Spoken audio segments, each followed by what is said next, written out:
Bom dia, galerinha. Bom dia, oitavo ano. Vamos lá para mais um módulo da nossa apostila.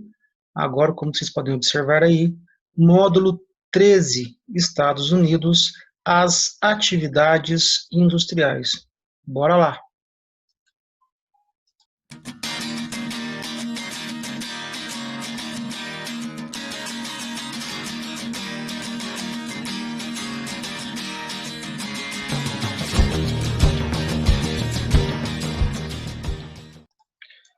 Bom, galerinha, primeira coisa aí, nós ainda estamos falando sobre os Estados Unidos, né? Na última aula da semana passada,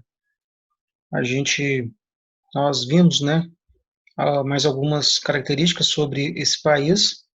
E agora, na apostila 4, módulo 13, primeiro módulo da apostila 4, nós vamos concluir o estudo desse país tão importante aí, né, no planeta Terra, principalmente do ponto de vista tecnológico, mas também do seu ponto de vista social, né, econômico. Então, nós vamos estar vendo aí mais algumas características, porém agora baseadas nas questões industriais desse país, certo? Bom, para começar aqui, né, nós vamos continuar trabalhando, né, a exemplo das outras aulas, com os tópicos, né, vou dando uma lidinha nos tópicos aqui, explicando para vocês, para ficar mais fácil o entendimento. Olha só. Desde o início do século XX, os Estados Unidos estiveram entre as mais ricas e poderosas nações do mundo. Bom, nós sabemos que a Revolução Industrial, ela inicia-se no final do século XVIII, início do século XIX, no Reino Unido. Essa Revolução Industrial, ela expande posteriormente para países da Europa. E os dois primeiros países fora do continente europeu que aderem à Revolução Industrial é o Japão e na Ásia, né? E também os Estados Unidos no continente americano. Agora nós vamos entrar, né, na questão histórica para entendermos justamente o que contribuiu e contribui até os dias de hoje para que os Estados Unidos sempre se mantenha como uma grande potência econômica. Vai crise econômica, volta crise econômica, esse país passa por crises econômicas, mas ele consegue se manter, né, no ápice, com uma grande potência econômica mundial. O primeiro tópico aqui, que nos explica justamente as características, a primeira característica desse país, que faz com que ele seja um país que sempre se mantém numa posição privilegiada no cenário mundial, é que ele sempre teve grandes riquezas naturais. E nós sabemos que indústria é, sem dúvida alguma, de extrema importância para que um país seja desenvolvido. Nós vamos ver, por exemplo, mais à frente, que o maior número de transnacionais do mundo são de origem dos Estados Unidos. Então, isso favorece muito. Porém, não adianta nada você investir no ramo industrial se você não tem o quê? Matéria-prima. E essa é uma questão que, felizmente, não acontece com os Estados Unidos. Ele é um país que, desde, né, da primeira Revolução Industrial, investiu e investe muito no ramo industrial, no ramo tecnológico, voltado para as indústrias, e ele tem uma abundância, né, de recursos naturais. Nós vamos ver depois nas fontes minerais, por exemplo, que não são muitos, né, muitas fontes minerais ele não tem, ele precisa comprar. Mas nós vimos, por exemplo, na última aula sobre a questão da agricultura, nós vimos lá que os Estados Unidos possui uma né, das atividades agrícolas mais modernas do mundo, ficando atrás muitas vezes só da China em questão de produção, né? Olha só que fala outro tópico aqui, o controle de vastas áreas no mundo mantidas sob dependência econômica, tecnológica e ou militar. A gente sabe que esse país ele colonizou e tem várias possessões, principalmente aqui na América, no continente americano, várias ilhas ali da porção da América Central pertence quem? Aos Estados Unidos. O Havaí, que é uma ilha, pertence aos Estados Unidos. Então, Isso acaba contribuindo para que ele consiga ter recursos financeiros, né, que movimenta muito a economia, principalmente interna. Olha só que é justamente o que eu vou ler aqui agora. Grande e rico mercado consumidor interno, que supera o volume das exportações nacionais.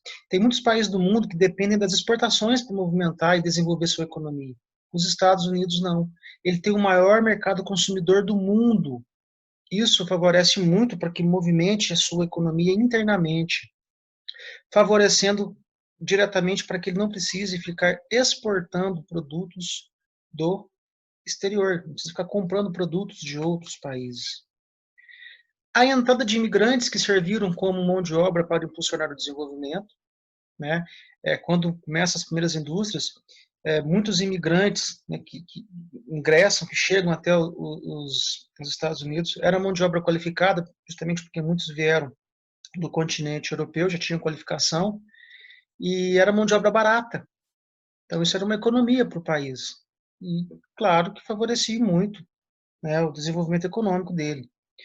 O domínio de tecnologias avançadas, em especial as da terceira revolução industrial, ligadas à informática, telecomunicações, química fina e biotecnologia, sem dúvida nenhuma, é um dos países que mais investem em tecnologia em todos os ramos, como a gente pode observar por aqui. Olha só, informática, telecomunicações, química fina, biotecnologia.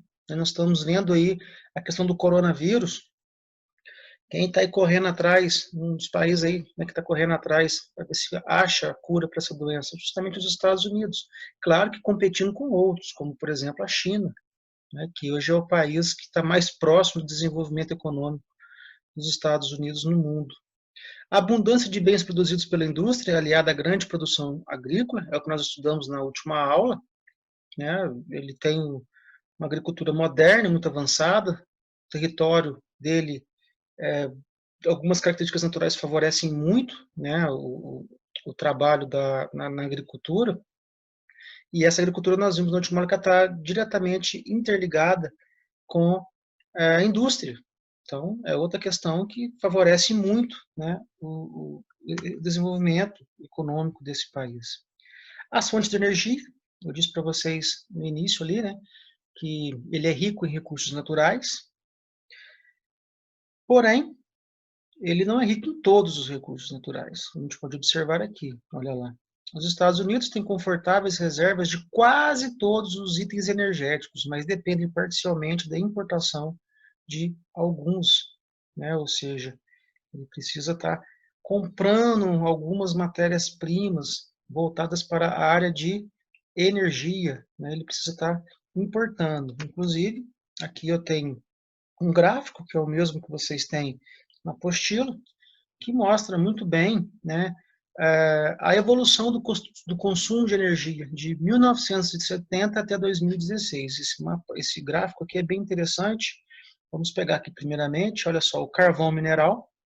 O carvão mineral ele foi a base, nós sabemos disso, da primeira revolução industrial, né, foi a era do carvão, ele foi a base. Não tem como te falar de primeira revolução industrial sem falar de carvão mineral. A gente observa que, olha só, desde os anos 70 até os anos 90, como que estava muito em ascensão, né, o uso do carvão mineral. Agora, a partir dos anos 90, a gente observa que ele foi caindo, olha só, e continua em declínio. Daqui a pouco eu vou explicar o porquê, tá? O petróleo, a gente observa que ele, olha só, ele teve em decadência, né, até o ano 2000, depois ele dá uma recuperadinha e a partir de 2010 ele está em uma crescente, justamente porque na questão do petróleo, turma, os Estados Unidos até um certo momento, mais ou menos por volta de 2009, 2010, era um país muito dependente desse recurso. Ele necessitava muito da importação de petróleo. Mas graças ao avanço, à tecnologia deles em infraestrutura para estar descobrindo reservas de petróleo e retirando, extraindo esse petróleo dentro do seu território, ele conseguiu o quê? Ele conseguiu hoje ser um país praticamente autossuficiente. Né? Ele consegue produzir muito petróleo, muito mais em relação ao que ele produzia décadas passadas. Então, é um recurso que está em ascensão Naturalmente, né, juntamente com o carvão, eu tenho o gás natural, né? A gente observa algumas imagens a partir de vocês aí, vários gasodutos, vários oleodutos que conseguem estar interligando vários estados, várias cidades do território norte-americano, favorecendo, sem dúvida alguma, a utilização desse recurso, né? Agora, por que, né, principalmente, que o carvão mineral ele vem diminuindo? Porque o carvão mineral, gente, a extração dele é um dos recursos minerais mais baratos do mundo e ele é muito utilizado nas termoelétricas, né? Então, ele é muito utilizado para geração de energia elétrica. Só que a gente pode observar aqui embaixo, olha só, fontes de energias renováveis. Essas aqui que eu expliquei são não renováveis, né?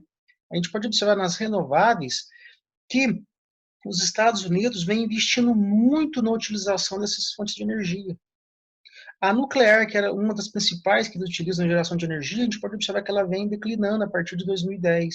Enquanto, olha só, as fontes de energias renováveis, seja solar, seja hidráulica, seja a eólica, dentre outras, ela vem cada vez mais sendo utilizadas, principalmente também na geração de energia. Então, não existe necessidade de estar se utilizando o carvão mineral, né? Então, é uma tendência natural, né, dos países desenvolvidos, inclusive, que eles cada vez mais utilizem recursos ou fontes de energias alternativas, renováveis, justamente porque esses recursos que não são não renováveis, no caso do petróleo, do carvão e do gás natural, esses recursos tendem a esgotar, né, com o passar dos anos.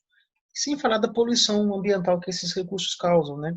Então, os recursos renováveis, a gente sabe que eles são mais positivos no meio ambiente, eles agridem menos, né, o meio ambiente. As duas grandes regiões metropolitanas nacionais dos Estados Unidos estão metropolitanas, desculpa pessoal, as duas grandes regiões petrolíferas nacionais estão no Alasca. Olha só, galera, aqui nem aparece o Alasca está aqui em cima, né? Ele pertence a quem o Alasca? Pertence aos Estados Unidos, foi o que eu disse a respeito às possessões. Então, além do Alasca, eu tenho as áreas próximas ao Golfo do México, que está aqui embaixo. Nós sabemos que é uma região onde tem muitíssimo petróleo, né? Principalmente aqui na região aqui do Texas, né? Onde tem uma grande infraestrutura na extração de petróleo aqui. Nós sabemos que o Golfo do México é uma área, né, onde se tem muito petróleo. E o mais interessante, olha só, os oleodutos e os gasodutos. Olha só, turma, eles conseguem buscar através de oleodutos, que são como se fossem encanamentos, né, encanações não, né, turma, encanamentos, né, lá no Alasca, cortar até mesmo pelo território canadense, até chegar, olha só, a vários estados, a várias cidades dentro do território nacional. Olha só que interessante. Isso aqui, gente, para fazer isso aqui requer muita tecnologia, requer muito investimento, né, em pesquisas. Olha os principais gasodutos, né, também consegue estar interligando várias áreas, né? E observem também, né, a quantidade de refinarias, né? Ele tem refinarias, é claro que na porção Nordeste, a gente vai observar que aqui é a região mais industrializada, mais populosa, então tem um número maior. Mas olha só, na porção aqui central e sul, tem muitos, e até mesmo na porção oeste, né? Eu consigo observar refinarias. Então, eles conseguem fazer a extração através desses oleodutos, mandam para a refinaria para chegar até o mercado consumidor, que é quem? A população. Então, consegue abastecer a população. Os Estados Unidos, para vocês terem uma noção, eles possuem a maior frota de automóveis do mundo. Então, ele utiliza muito esse recurso, precisa muito desse recurso. Sem falar nos métodos de calefação, que muitas vezes utiliza recursos derivados do petróleo, já que o inverno ali é muito rigoroso, então eles utilizam derivados do petróleo, né, para poder estar fazendo um processo de calefação, né, esquentando as residências no período de inverno. A existência de grandes reservas de carvão e seu baixo custo de exploração, que eu disse para vocês anteriormente sobre o carvão mineral, colocaram os Estados Unidos entre os maiores produtores e consumidores mundiais. Então, olha só, principais áreas de exploração de carvão dos Estados Unidos. A gente observa aqui essa porção central, mais próxima das montanhas rochosas. A porção nordeste também é bem significativa. O nordeste sempre vai ser mais significativo, turma, justamente porque tem uma grande concentração populacional. E aqui também nessa parte aqui do sul, né, mais essencialmente próximo aqui mais do sudeste aqui, eu tenho várias, né, reservas de carvão mineral. Mas a gente observou pelo gráfico que vem sendo pouco utilizado, apesar de ter abundância das reservas, justamente porque está dando lugar a novas fontes de energia e fontes mais limpas, né? Os recursos minerais, né? Já que nós falamos um pouco sobre eles aí, a maior parte dos 17 recursos minerais mais importantes do mundo, segundo seu volume de uso e valor de produção, são raros nos Estados Unidos. Daqui a pouco eu vou mostrar para vocês a tabela, falando sobre isso aqui, né? Então, já tinha comentado também, ele é rico, possui vários recursos minerais, mas alguns ele não tem, aí entra a necessidade das importações, tá? O país não produz o suficiente para atender o consumo interno e necessita realizar grandes importações de minérios e metais. O petróleo, por exemplo, como eu disse anteriormente, era um recurso que tinha que ser muito importado.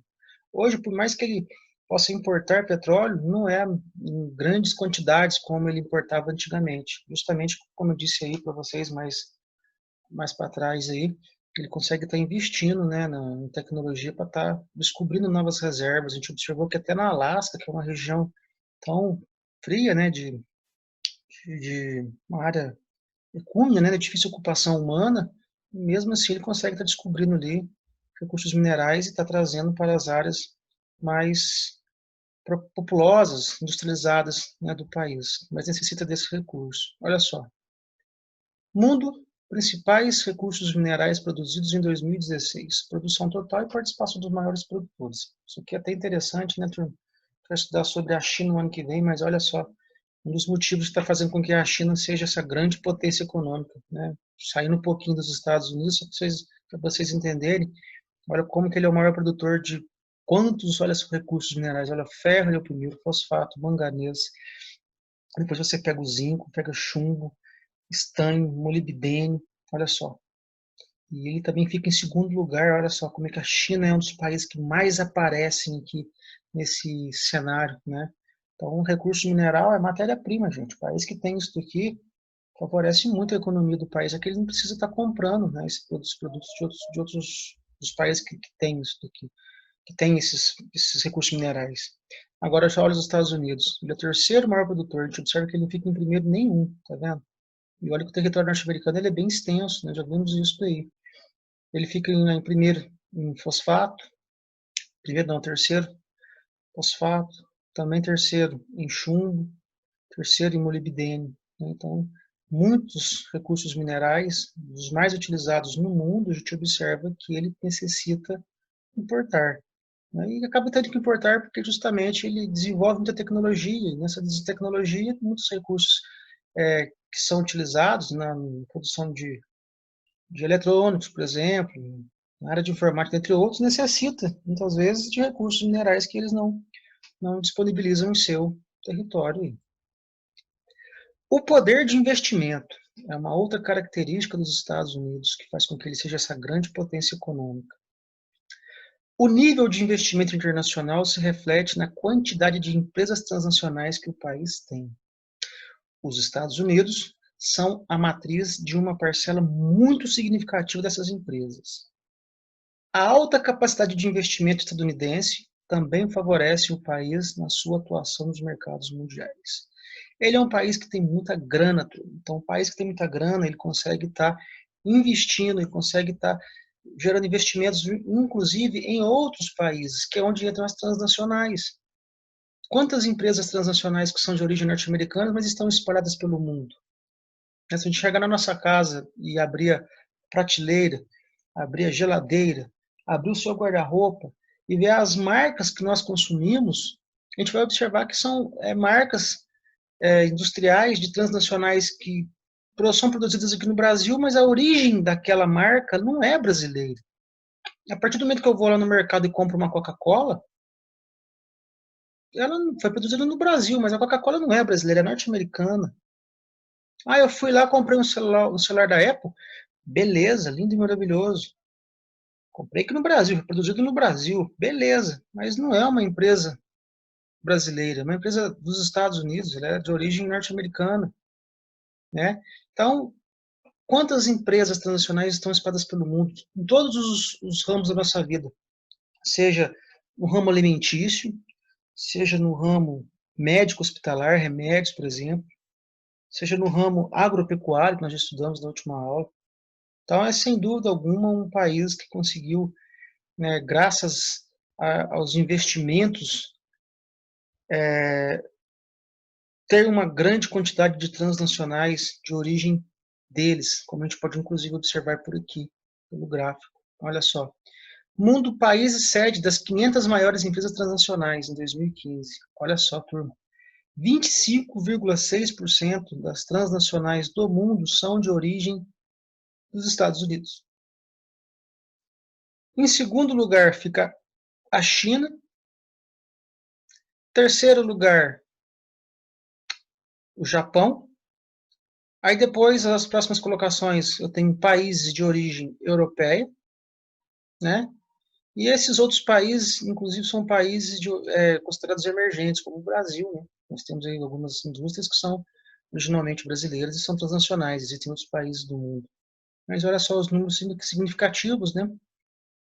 E esses dados aqui, turma, eram ainda maiores antes dos anos 90, né? Quando inicia-se a nova ordem mundial, quando inicia-se esse processo de globalização, sem dúvida alguma, a concorrência com os Estados Unidos ela aumentou, né? Ela aumenta. A China hoje, a gente pode observar que ainda é um país considerado emergente, é um país que, se continuar nesse ritmo acelerado voltado para o ramo tecnológico, pode, sem dúvida, sim, futuramente, inclusive, ultrapassar os Estados Unidos. A gente observa que do país mais próximo, né, do poder industrial dos Estados Unidos é justamente a China.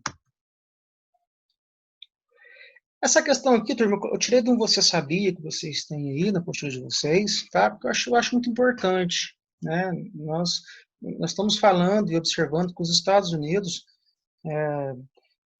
claro, a agricultura é importante, o setor primário é muito importante para esse país, sim, mas a gente observa que as indústrias favoreceram muito, né, para que ele se tornasse e se mantenha sempre como uma grande potência econômica dentro do planeta Terra. Então, é importante nós entendermos essas revoluções industriais. Nós estamos vivendo aí hoje, segundo alguns estudiosos da área da geografia, a quarta revolução industrial. A primeira, olha lá, fundição do ferro e do aço, foi simplesmente as máquinas movidas a vapor, né, o teor mecânico, ali, utilizava a energia através da força hidráulica. E nessa máquina a vapor, principalmente, foi a era do carvão, que era a principal matéria-prima utilizada para movimentar as indústrias. A segunda revolução industrial foi a descoberta da energia elétrica, motores a combustão, foi a era do petróleo. Então, né, energia elétrica, a produtividade é muito maior, a infraestrutura é muito melhor. O petróleo, para conseguir movimentar automóveis. Então, por isso que ganhou o nome de segunda revolução industrial. A terceira revolução industrial, né, é aquela voltada para a área da computação, a área da robotização, é conhecida como a era da diversidade, a era da energética, também conhecida como Revolução Técnico-Científica. A quarta Revolução Industrial, turma, é justamente a que nós estamos vivendo hoje, e é aquela onde nós temos a automação, que é simplesmente ligada diretamente a máquinas eficientes, a robotização, a informática cada vez mais avançada, a internet que cada vez avança mais, é a era da energia alternativa também, que são fontes de energias alternativas, são aquelas fontes renováveis, que eu acabei de dizer anteriormente, que os países desenvolvidos cada vez mais vêm investindo nisso daí, justamente porque eles sabem que os recursos naturais de combustíveis fósseis, eles não são renováveis a curto prazo, eles vão se esgotar. Eles agridem muito o meio ambiente. Então, interessante a gente estar entendendo aí essas quatro revoluções industriais e entendermos que da primeira até a quarta, os Estados Unidos é um país de grande destaque, sem dúvida alguma. O poder do comércio. Bom, eles têm o maior mercado interno do mundo, olha só. Embora o comércio externo tenha um peso significativo na formação da riqueza dos Estados Unidos, é no mercado interno que se produz e se consome a maior parte da produção nacional. Isso aqui é importantíssimo para vocês entenderem, turma. Repetindo, muitos países eles necessitam muito das exportações, seja exportação de produtos primários, como produtos oriundos da agricultura, produtos de origem mineral. No Brasil mesmo, a gente exporta quantos produtos da agricultura? A gente exporta soja, a gente exporta milho, a gente exporta carne bovina, a gente exporta carne de frango. Olha quantos produtos, minério de ferro, a gente exporta muito. Essas exportações, por exemplo, do Brasil, são importantíssimas para a nossa economia. Os Estados Unidos, eles não dependem dessas exportações. Eu dei exemplo do Brasil, mas tem vários outros países que dependem muito das exportações. No caso dos Estados Unidos, não, galera. O mercado interno deles consegue movimentar a economia muito mais do que as exportações. Foi o que eu disse.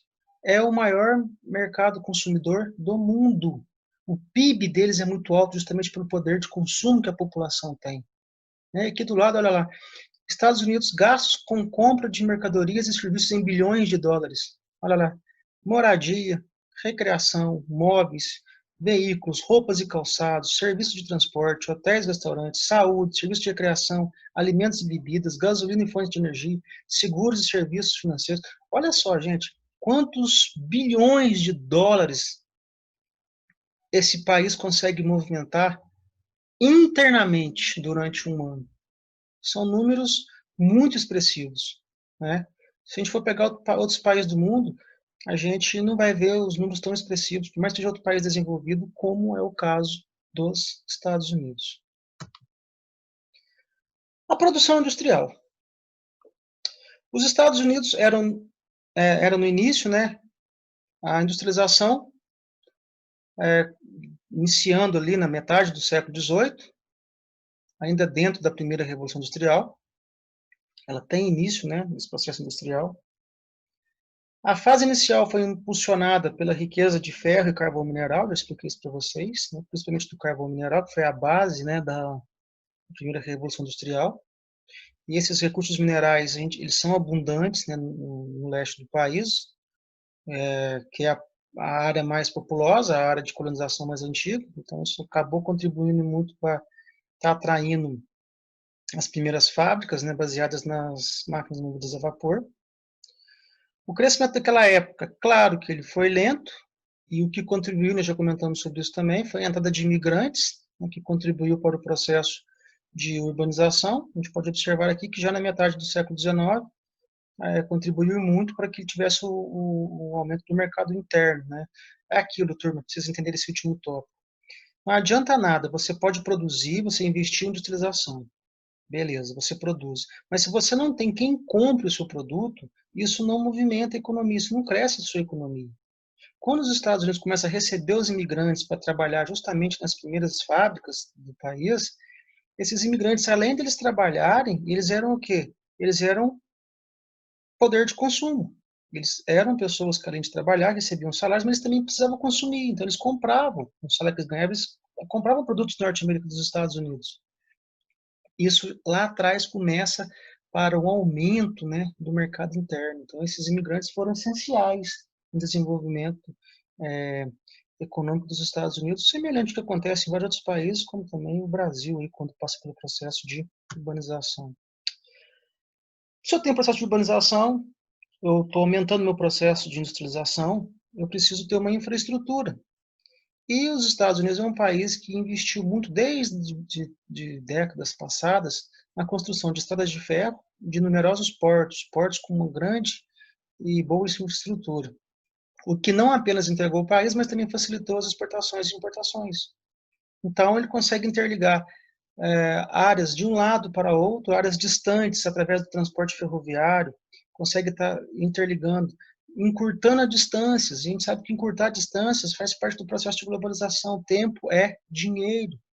Isso facilita tanto a movimentação do mercado interno, como também as exportações e importações. Depois eu tenho aqui o crescimento das empresas transnacionais, né, principalmente a partir da década de 1960.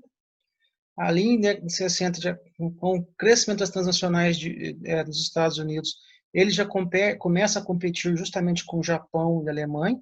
A Alemanha é o país mais rico da Europa e o Japão o mais desenvolvido da Ásia. Décadas depois, 1990, a economia dos Estados Unidos passou por transformações baseadas em tecnologias da terceira revolução industrial, o que causou profundas transformações ou seja, era setor primário, quando passa a ser setor secundário predominante dentro desse país. Estão entendendo comigo aí? Só que na terceira revolução industrial, as transformações, como menor participação da indústria na riqueza nacional. Olha só, eu acabei de dizer que o setor secundário ele era predominante. A maior participação da população até então era na indústria. Só que depois dos anos 60 até o início até o final dos anos 80. Nos anos 90, que é onde acelera-se, né, o processo de globalização, é onde eu tive o fim da Guerra Fria, o setor industrial ele começa a ter uma menor participação. Se a participação do setor secundário industrial ele diminui, naturalmente aumenta e predomina o setor terciário, né, comum e predominante em qualquer país desenvolvido do mundo hoje. Inclusive em países subdesenvolvidos também é o setor predominante. Busca constante por inovações é uma outra questão muito importante, né, dessa terceira revolução industrial. Os Estados Unidos é um país que investe muito em P&D, né, que é pesquisa e desenvolvimento, em todos os ramos da nossa vida, como eu disse, na saúde, na questão médico-hospitalar, em tudo, todos os ramos da nossa vida eles conseguem investir em tecnologia, e é claro que essas tecnologias criadas por eles, isso dá dinheiro. Crescimento de setores industriais de alta tecnologia, está ligada à questão de pesquisa e desenvolvimento.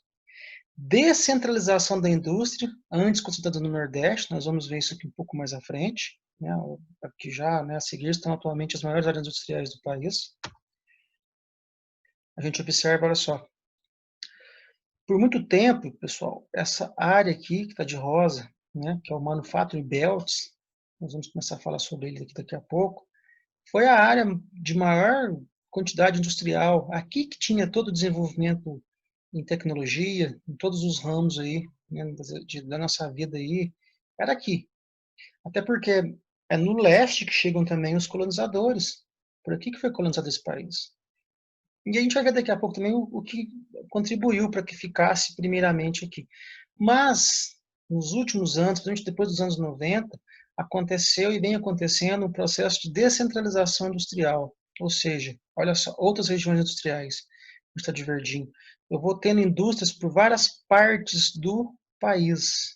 Eu tenho indústrias aqui no Sudeste, eu tenho indústria na porção central, eu tenho indústrias aqui no Sul, eu tenho indústrias na porção Oeste, aquela banhada pelo Oceano Pacífico, uma área aqui mais montanhosa, uma área de né, mais difícil ocupação humana. Aqui no centrão, aqui, galera, a gente não tem indústria justamente porque nós estudamos, porque aqui são as planícies, né? São o Greenbelts, né? O cinturão verde, é essa região aqui que eu tenho aquele Greenbelt que nós estudamos na última aula. Aqui é uma grande planície, então aqui, inclusive, a ocupação humana aqui é bem pequena, justamente porque predomina aqui a agricultura intensiva, muito mecanizada, muito moderna. Nós vimos isso aqui na última aula. Agora, dentro dessas regiões, né, o mapita até aqui do lado, industriais dos Estados Unidos, nós vamos observar que ela é dividida por partes, certo? Nós temos no Nordeste, ou simplesmente Manufacturing Belt. Observe que esse belt nós estudamos lá na agricultura. Belt significa cinturão. Então, no Nordeste, que é a área de colonização mais antiga desse país, eu tenho justamente o Manufacturing Belt, ou seja, o cinturão da manufatura. Não é difícil a gente entender isso daí. Pessoal, estou passando o mouse aqui, ó. É a área mais antiga dos Estados Unidos. O processo industrial inicia-se por aqui. Desde o início da industrialização desse país, as indústrias, como a gente já entendeu, elas se concentravam próximas, né, às fontes de energia e também próximas aí às fontes de matéria-prima, além da necessidade de mercado consumidor. E o porquê dessa concentração industrial nessa área? Justamente porque aqui é uma região rica em matéria-prima, rica em energia e rica também em mercado consumidor, né? É nessa porção aqui, que eu estou mostrando para vocês, justamente, que nós encontramos grandes reservas de ferro e também de carvão mineral, né? Além, como eu já disse, tem a área aqui dos Grandes Lagos, que favorece muito o ramo energético. Se eu tenho maior concentração populacional, eu tenho aqui, naturalmente, mercado consumidor. Isso tudo, né, favoreceu a instalação de indústrias automobilísticas, de indústrias siderúrgicas, indústrias mecânicas. Aqui favoreceu a construção de ferrovias, né, que contribuiu muito para que essa região fosse naturalmente a primeira, né, a receber essa atividade industrial dentro desse país. Hoje, nos dias atuais, é ainda a região de maior concentração industrial, né, porém, algumas cidades aí entraram em decadência, o que foi, o que deu o nome, né, do Rust Belt, que significa cinturão da ferrugem. Inclusive, na apostila de vocês tem uma imagem e tem um textinho sobre isso daí, interessante vocês estarem lendo, tá certo? Por quê? Porque justamente é a região mais antiga. A gente também tem um processo de descentralização. Tem algumas cidades que tinham um poder industrial, essas indústrias foram fechando justamente por incentivos a colocar suas indústrias em outras localidades, né, como na área oeste, como no sul. Então, elas foram fechando e foram se descentralizando, foram localizando em outros locais dos Estados Unidos que eram mais propícios, né, à prática da produção. Naturalmente, essas localidades, né, viraram o quê? Viraram esse Rust Belt, né, que significa simplesmente cinturão da ferrugem. Repito, interessante vocês estarem dando uma lida, tá, sobre isso daí, para estar adquirindo um pouco mais de conhecimento. No oeste, aqui, né, nessa região, né, nessa porção oeste, ela passou, né, por um grande crescimento industrial, principalmente depois da Segunda Guerra Mundial. Esse crescimento, turma, ele foi graças principalmente a recursos minerais, né, que podem ser extraídos aqui nas montanhas rochosas, além do potencial hidrelétrico, né, já que o relevo aqui é propício, né, naturalmente, à geração de energia elétrica, e também a incentivos governamentais. Aqui o governo ele instalou, né, a indústria aeronáutica de aviões e também de mísseis, ou seja, de armamentos, né, no ramo da aeronáutica. Então, isso contribuiu muito para atrair, né, essas áreas aqui de, de aviões, né, de mísseis, ela está mais concentrada aqui, né, tanto aqui em Seattle, né, fica aqui no noroeste, como também aqui na Califórnia, né. São áreas que, além de ter esses ramos que eu disse anteriormente, são áreas que nós vamos ver também importantes indústrias de eletrônica e de informática também estão nessa área aqui, nessa região, na porção oeste.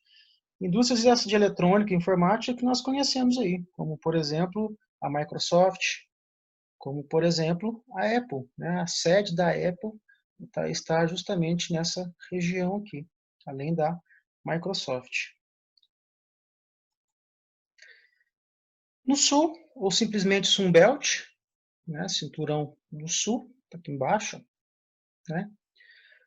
Aqui, as primeiras fábricas, né, lá no seu início, eram de matérias-primas, como algodão e tabaco. O algodão nós vimos que ele é muito produzido aqui no sul, justamente por questões climáticas. O tabaco, a gente não falou muito sobre ele, porque não é tão abundante como o algodão, mas também é muito produzido. Mais à frente, né, anos posteriormente, né, passados aí, devido a reservas de petróleo aqui no Golfo do México, a gente consegue ver a proximidade aqui, né, graças a investimentos, principalmente aqui nessa região do Texas, né, que pega a parte aqui do Golfo do México, desenvolveu muito o setor do petroquímico, né, da indústria petroquímica. E na década de 60 também começa a aparecer, e até hoje existe nessa região aqui, a indústria aeroespacial, né, que acabou contribuindo muito para impulsionar, né, a industrialização regional aqui no sul, né? Então, eu tenho aqui as três principais áreas, né, de áreas industriais dos Estados Unidos. Bom, galerinha, espero que tenham entendido. De maneira resumida, é importante vocês entenderem o processo histórico dos Estados Unidos, como eu expliquei, né? As questões históricas que favoreceram para que ele pudesse ser essa grande potência econômica e industrial hoje do mundo, né? É um país que já tinha algumas reservas minerais, é um país também, não foi falado, mas a colonização dele foi uma colonização de povoamento, né? Ao contrário do resto do continente americano, com exceção do Canadá, que foi colônia de exploração, né? E os investimentos em pesquisas, tudo isso favoreceu e muito, e favorece para que ele se mantenha aí, desde o início do processo, desde a primeira revolução até hoje, a quarta revolução que nós estamos vivendo aí, para que ele se mantenha como uma grande potência econômica no mundo. Fico por aqui e até a próxima aula.